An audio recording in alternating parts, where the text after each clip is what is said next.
Sa wakas, nagpakitang muli si Haring Araw at natuloy na ang physical agility test ng mga PNP applicants sa Police Regional Office 6 matapos ang pagkaantala dahil sa bagyong Christine. Isinagawa ang nasabing pagpapatuloy ng physical agility test nito lamang ika-28 ng Oktubre taong kasalukuyan sa Pro 6 Camp General Martin Teofilo B. Delgado, Fort San Pedro, Iloilo City.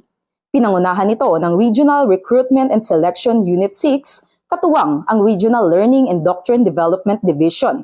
Kasama rin sa pagsuporta ang mga kinatawan mula sa NAPOLCOM Region 6 at mga tauhan ng Regional Medical and Dental Unit 6 upang masigurado ang patas, ligtas at matagumpay na pagsasagawa ng aktibidad.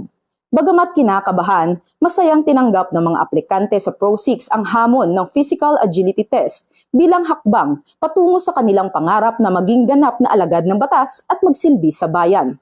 Ang determinasyon at kasimpagan ng mahigit 2,000 na aplikante ay patunay ng pagnanais ng kabataang Pilipino na maglingkod sa bansa at tumulong sa pagpapanatili ng kapayapaan at kaayusan sa komunidad. Sa tulong ng kanilang pagsasanay at dedikasyon, naniniwala ang Philippine National Police na mas mapapalakas ang hanay ng kapulisan na maging sandigan ng publiko sa oras ng pangangailangan. Mula rito sa Police Regional Office 6, ako ang inyong PNN Correspondent Patrolwoman Justin May Halyores, alagad ng batas, tagataguyod ng Balitang Pulis.